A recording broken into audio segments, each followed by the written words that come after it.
harus tekun berusaha dan bertawakal untuk mencari ilmu akidah, ilmu syariah. Wajib pada muslimin muslimat, dengan itu terhasillah akhlak mulia. Ilmu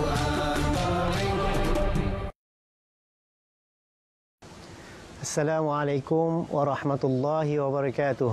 Waalaikumsalam warahmatullahi wabarakatuh. Apa khabar semua? Khabar baik.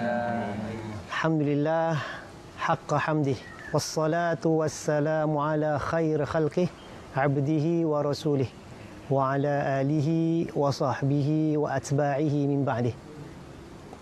Allahumma nawwir qulubana binuri hidayatik, kama nawwarta arda binuri syamsika abadan abada, birahmatika ya arhamar rahimin. Wa ba'.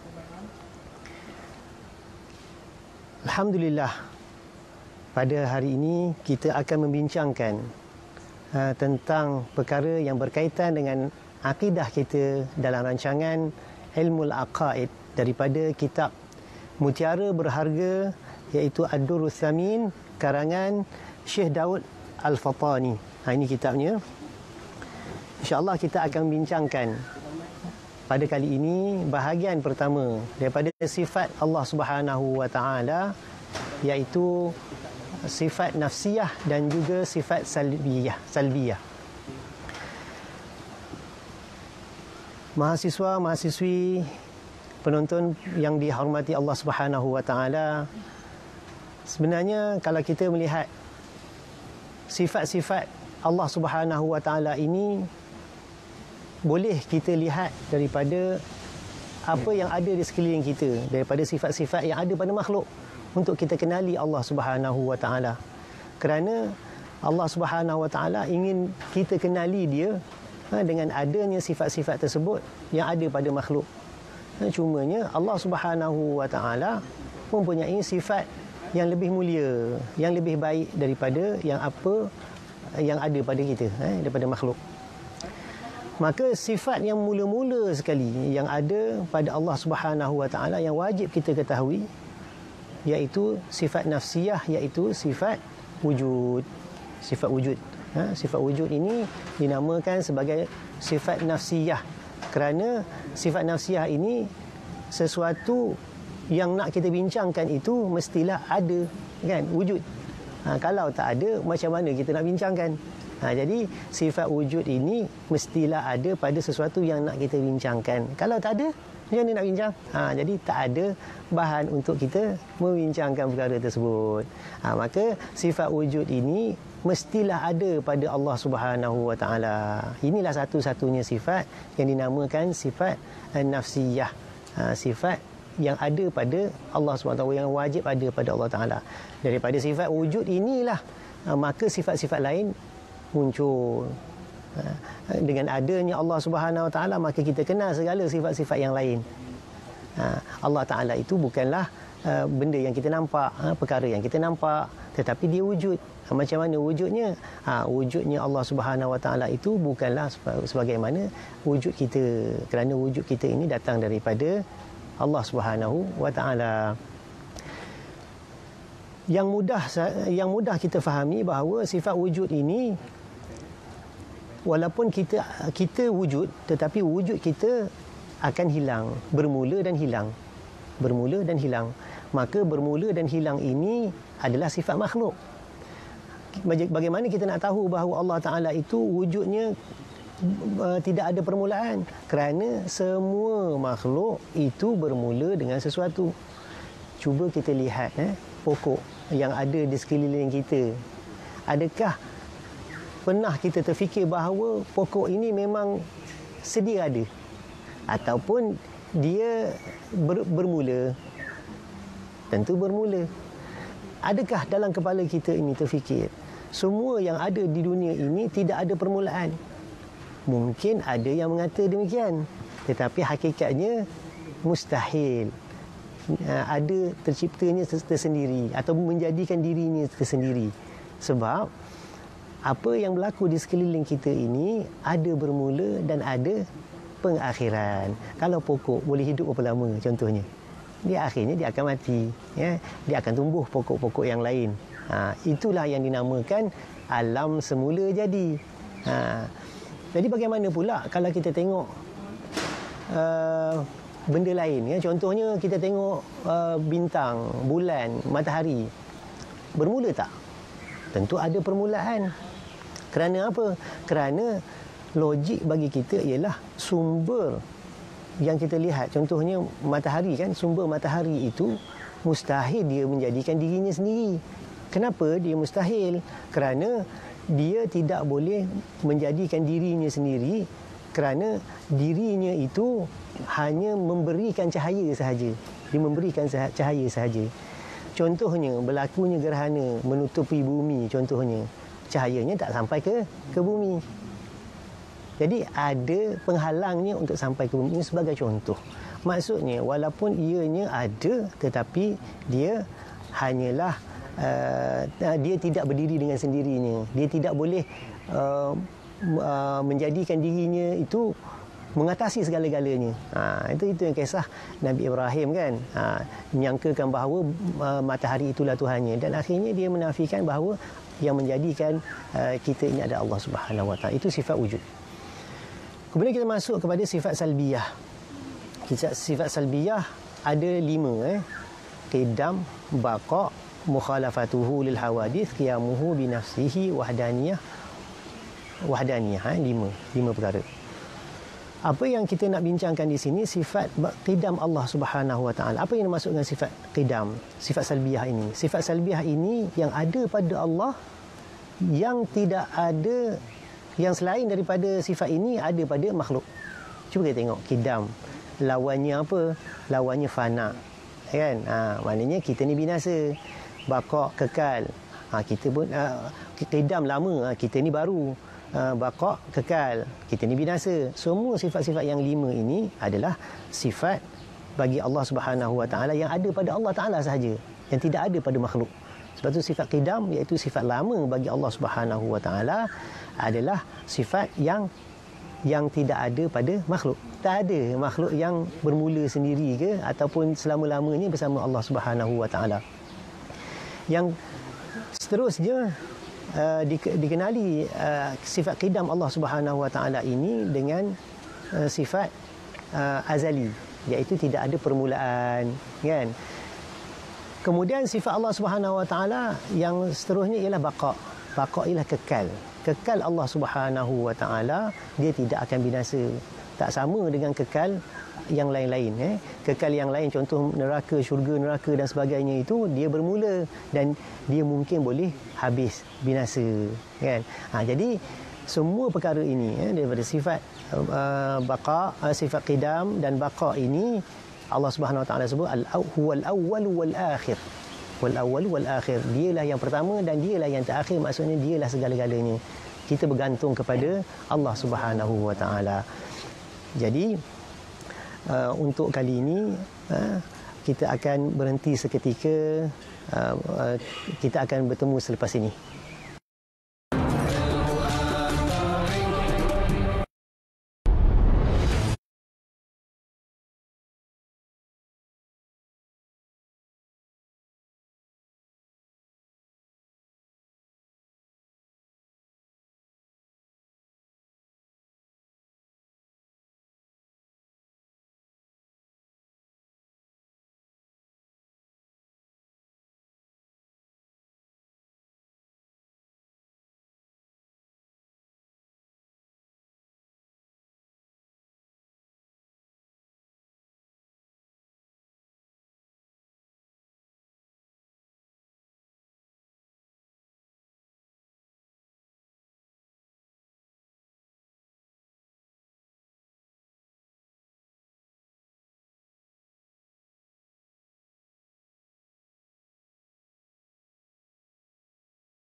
Alhamdulillah, kembali semula kita dalam rancangan ilmu aqaid ini. Saya nampak mahasiswa di sini ada macam nak bertanya. Jangan malu-malu, saya berikan peluang kepada mahasiswa untuk bertanya beberapa soalan. Assalamualaikum Ustaz. Ya. Saya Ahmad Ramadan bin Osman dari Kampung Mak Cili Paya, Kemaman, Terengganu. Di sini saya ada satu soalan untuk Ustaz. Soalan saya ni adalah, kenapa kita sebagai hamba Allah Subhanahu Wa Taala perlu memahami sifat-sifat Allah Subhanahu Wa Taala? Wallahu a'lam. Alhamdulillah, soalannya sangat menarik. Bagaimana kita kena mempelajari, kenapa kita kena mempelajari sifat Allah Subhanahu Wa Taala ini? Apakah rahsianya, kan? Jadi terima kasih kepada yang bertanya, saudara Ramadan. Saya rasa soalan ini amat menarik untuk kita bincangkan. Seperti mana yang kita sebutkan tadi, pada bahagian pertama tadi, kita mengatakan bahawa sifat-sifat yang Allah Subhanahu Wa Taala minta kita pelajari ini adalah kerana sifat-sifat itu mudah boleh kita capai dengan akal kita. Allah Subhanahu Wa Taala tidak memberikan kepada kita sesuatu benda yang kita tak boleh nak capai dengan akalnya. Kejadian kita ini, Allah Taala jadikan kita ini semata-mata untuk kita kenal dia, kenal Allah Subhanahu Wa Taala. Kan? Semua orang kenal Allah Subhanahu Wa Taala. Walaupun ada yang mengatakan bahawa Allah Subhanahu Wa Taala ini dengan macam-macam bentuk, macam-macam gaya, macam-macam kefahaman, tetapi mereka sebenarnya tahu bahawa adanya Allah Taala. Cumanya macam mana mereka nak kenal Allah Subhanahu Wa Taala? Sebab itulah kita ini didatangkan kepada kita para nabi dan para rasul untuk kita kenal Allah Taala. Tanpa ada nabi, tanpa ada rasul, kita tak kenal Allah Taala. Tak kenal daripada segi apa? Bukan tak kenal Allah Taala maksud tak tahu wujud Allah Taala. Wujud Allah Taala ini semua orang boleh kenal, boleh tahu adanya Allah Subhanahu Wa Taala. Tetapi untuk mengetahui sifat-sifatnya tentang dirinya, itu tak tahu. Kan? Yang perlu kita tahu tentang Allah Taala ini 3 perkara. Pertamanya ialah mengenai zat Allah Taala. Kita nak tahu tentang zat Allah Taala. Rupa-rupanya bila Nabi beritahu tentang zat Allah Taala ini, rupa-rupanya kita tak tahu hakikat zat Allah Taala ini. Sebab itu Allah Taala kata apa? Laisa kamitslihi syai'. Tidak boleh kita nak menyerupakan Allah Taala dengan sesuatu. Keduanya sifat Allah Taala. Sifat Allah Subhanahu Wa Taala. Kerana yang wujud itu mestilah ada sifat-sifatnya. Yang wujud ada sifat-sifatnya. Kalau macam kita, apa sifat kita? Yang bertanya Ramadan, apa yang ada sifat-sifat kita? Kita ada muka, muka kita bujur, kita badan kita yang bagaimana, tinggi, rendah, itu adalah sifat-sifat yang ada pada kita. Itu sifat fizikal, sifat dalaman macam mana, seorang yang baik hati, kan ini adalah sifat-sifat yang ada pada zat. Jadi kita nak kenal Allah Subhanahu Wa Taala itu dengan cara macam mana? Maka Rasulullah sallallahu alaihi wasallam diperintahkan Allah Subhanahu Wa Taala supaya kita diterangkan bagaimanakah sifat-sifat Allah Subhanahu Wa Taala. Segala sifat Allah Subhanahu Wa Taala yang kita bincangkan ini semuanya terdapat dalam Al-Quran, bukan dibuat-buat. Sebab ada juga orang yang bertanya, orang kata kita ni belajar sifat-sifat Allah Subhanahu Wa Taala dah kita lupa nama-nama Allah Taala. Pun satu perkara yang menjadi isu, sedangkan nama Allah Subhanahu Wa Taala itu juga adalah lahir daripada sifat Allah Taala. Contohnya Ar-Rahman. Ar-Rahman itu apa? Maha pengasih, kan? Maha pengasih. Pengasih itu apa? Kan sifat. Pengasih itu adalah sifat. Maka kita nak kenal bagaimanakah sifat, hakikat sifat pengasih Allah Subhanahu Wa Taala. Adakah sifat pengasih Allah Taala itu sama dengan sifat kasihani kita? Oh, kesian orang miskin ni, kesian orang gelandangan ni, kan? Kesianlah orang ni, alah kesian. Tengok kucing yang comel, alah kesiannya kucing yang comel ni, kan? Tengok dia nak makanan, Kalau kita tengah makan tu tiba-tiba datang kucing geser-geser kat kita, kesiannya kucing ni tak dapat makan. Ada perasaan kesian pada diri kita. Adakah Allah Taala begitu? Perasaan itu mungkin kita boleh kata itu adalah limpahan Allah Ta'ala kepada kita. Sebab ada orang tak suka, benci. Oh, nampak kucing, dia tendangnya, kan? Kalau kita tengok sekarang ni macam-macam, kan? Sebab sekarang ni dah mudah dia ambil gambar, video dan sebagainya. Nampak orang dera binatang-binatang peliharaan, kan? Dibunuhnya, diseksanya dan sebagainya. Ini adalah tanda-tanda bahawa orang itu tidak berperi kemanusiaan. Orang sebut begitu, tak beri kemanusiaan. Sebenarnya, dia tidak ada perasaan. Jadi, gambaran Allah Subhanahu Wa Taala mengasihani kita seumpama begitu. Tapi kita tak boleh nak gambarkan bagaimanakah kasihani Allah Subhanahu Wa Taala. Kerana apa? Allah Taala berikan kepada kita sebahagian sahaja rasa kasihan. Sebab itu ulama mengatakan bahawa Allah Subhanahu Wa Taala ini, dia mengasihani hamba-Nya ini lebih daripada ibu mengasihani anaknya. Macam mana mak jaga anak? Kan? Betul-betul jaga, kan? Betul-betul jaga.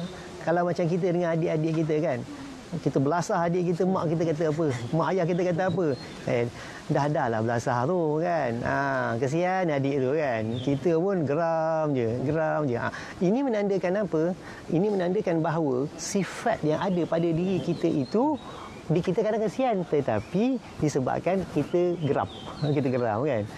Jadi perasaan-perasaan ini pun juga salah satu daripada sifat. Dan perbuatan, yang ketiganya adalah perbuatan Allah Subhanahu Wa Taala. Perbuatan Allah Subhanahu Wa Taala memberi rezeki, memberi apa sahaja yang kita kehendaki, kita minta tolong Allah Taala bagi. Ini adalah sifat dipanggil perbuatan Allah Subhanahu Wa Taala. Jadi perkara ini yang wajib kita ketahui untuk membezakan di antara sifat kita sebagai makhluk dengan sifat Allah Subhanahu Wa Taala. Tentulah sifat Allah Subhanahu Wa Taala berbeza dengan sifat kita. Walaupun kita nampak macam sama, tetapi sebenarnya berbeza. Kerana limpahan Allah Ta'ala kepada kita daripada sifat-sifat. Contohnya, kita boleh mendengar, boleh melihat, kan? Mendengar dan melihat itu adalah nikmat daripada Allah Subhanahu Wa Ta'ala. Ada orang tak boleh melihat, ada orang tak boleh mendengar, kan? Jadi, dengan kita dapat melihat, dengan dapat kita mendengar, kita mengagungi sifat Allah Subhanahu Wa Ta'ala yang maha mendengar, maha mengasihani. Jadi, inilah yang kita katakan wajib kita tahu sifat Allah Subhanahu Wa Taala. Jadi kita berhenti dulu seketika, bertemu lagi selepas ini.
Alhamdulillah, kita masih lagi membincangkan tentang sifat Allah Subhanahu Wa Taala. Jadi pada kali ini kita teruskan pengajian kita, iaitu sifat Allah Subhanahu Wa Taala mukhalafatuhu lil hawadith.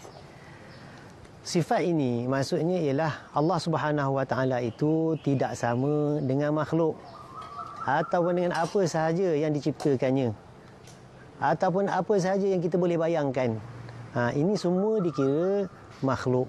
Selain daripada Allah Ta'ala, itu semua adalah makhluk. Al-alam kullu ma siwallah.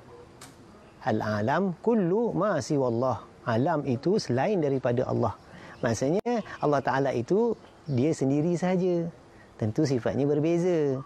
Jadi alam itu termasuklah kita. Termasuklah binatang, termasuklah pokok, termasuklah apa sahaja yang ada selain daripada Allah. Itu yang dikira sebagai alam ataupun makhluk. Jadi mukhalafah lil hawadith ini perbincangannya sangat luas. Kerana perbincangannya itu masih lagi dibincangkan sampai saat ini. Disebabkan ada beberapa kumpulan yang mengatakan bahawa Allah Ta'ala ini mempunyai sifat yang tak boleh kita nak ertikan dengan perkataan yang lain. Contohnya, dia kata yadullah fawqa aydihim. Allah Ta'ala mempunyai tangan. Dan tangan Allah Ta'ala itu atas tangan-tangan mereka. Alladzina yubayyi'unaka innama yubayyi'unallah yadullah fawqa aydihim. Tangan Allah Ta'ala di atas tangan-tangan mereka. Maka golongan ini atau kumpulan ini mengisbatkan, mengatakan bahawa Allah Ta'ala itu mempunyai tangan. Betul ke Allah Ta'ala mempunyai tangan? Tuan-tuan dan puan-puan penonton, sebenarnya tak masuk di akal kita bahawa Allah Ta'ala mempunyai tangan. Walaupun Allah Ta'ala sebut dalam Al-Quran, bukan bermakna Allah Ta'ala sebut dalam Al-Quran ada tangan, tetapi sebenarnya itu bukan yang dimaksudkan. Kan? Kalau kita kata kaki bangku, maksudnya apa? Maksudnya tak pandai main bola. Kan? Tak pandai bola kan? Adakah yang kita masukkan tu kaki bangku betul? Yang faham kaki bangku ni betul ni macam anak saya. Umurnya 6 tahun, 7 tahun. Tak faham. Kalau bawah lagi memang tak faham lah. Kaki bangku, mana kaki bangku? Dia tak faham. Kaki ayam, memang dia tak faham. Takkan Al-Quran itu terus cakap begitu, sedangkan kita belajar bahawa Al-Quran itu bahasa yang sangat tinggi. Kan, balaghah, sastranya tinggi. Tentulah maksudnya bukan tangan. Tangan bukan tangan. Nak dikatakan tangan itu, nak menggambarkan bahawa kita mempunyai tangan, kekuatan. Allah Ta'ala melihat kita. Perjanjian itu Allah Ta'ala sertai, Allah Ta'ala lihat. Maka di situ kita fahami bahawa sifat Allah Subhanahu Wa Ta'ala itu bukan tangan. Dan satu lagi perkara yang salahnya, adakah tangan itu sifat? Tangan bukan sifat. Tangan itu zat. Bila kita kata tangan itu zat, maka kita katakan bahawa Allah Ta'ala itu laisa kamitslihi syai'. Jadi kita boleh gunakan kaedah ini untuk kita menolak segala dakwaan yang mengatakan bahawa Allah Ta'ala mempunyai anggota tubuh badan macam kita. Ada mata, ada betis. Allah Ta'ala duduk di atas dan sebagainya lah. Duduk di langit dan sebagainya. Itu semua perkara-perkara yang tak masuk di akal kita. Tak masuk di akal ialah tidak boleh kita nak gambarkan bahawa Allah Subhanahu Wa Ta'ala begitu. Itu mukhalafah lawan. Ini sangat penting. Perbincangan ini sangat penting. Jadi kita tolak dalam kalangan ulama Ahlus Sunnah wal Jamaah menolak perkara ini. Kerana Allah Ta'ala tidak sama dengan makhluk. Seterusnya Allah Ta'ala itu qiyamuhu binafsih. Dia berdiri sendiri. Maksudnya dia tidak memerlukan orang lain. Macam kita ni nak makan, minta kat mak kan. Mak kita hantar duit kat kita, ayah kita hantar duit kat kita, mak hari ni tak ada duit. Hantarlah. Sekarang ni senang, transfer saja. Senang kan. Allah Ta'ala yang memberikan kepada kita. Orang takut nak ada anak kan. Allah Ta'ala kata, la taqtulu auladakum khasyata imlaq. Jangan kamu takut untuk mendapatkan anak dan lalu kamu bunuh anak tersebut. Jangan takut. Allah Ta'ala yang memberikan rezeki anak tersebut, bukan kita yang rezeki. Jangan takut. Ini Allah Ta'ala mengatakan bahawa itu adalah sifat dia yang memberi, yang memberi. Kita bergantung kepada dia. Dan sifat yang terakhir dalam sifat salbiyah ini, iaitu sifat Allah Ta'ala yang tidak ada sama dengan makhluk, ialah sifat wahdaniyah. Dia hanyalah satu. Qul huwallahu ahad. Ini yang baru-baru ni tuan-tuan dan puan-puan sekalian. Sebenarnya ada satu kes yang mengatakan bahawa Tuhan itu ada dua. Ini ustaz ni cakap ni kat YouTube ni. Macam mana Tuhan itu ada dua? Maha suci Allah Ta'ala daripada ini simple. Kita tak perlu kita nak bincangkan mengenai kenapa Tuhan itu satu. Memang Tuhan itu satu yang wajib kita sembah. Maka daripada perkara tersebut, maka kita fahami bahawa sifat Allah Subhanahu Wa Ta'ala ini wajib kita fahami dengan cara yang baik. Jadi setakat ini dulu pertemuan kita dalam episod ini. Saya mengucapkan banyak terima kasih kepada mahasiswa dan mahasiswi Universiti Sains Islam Malaysia USIM dan juga penganjur JAKIM. Assalamualaikum warahmatullahi wabarakatuh.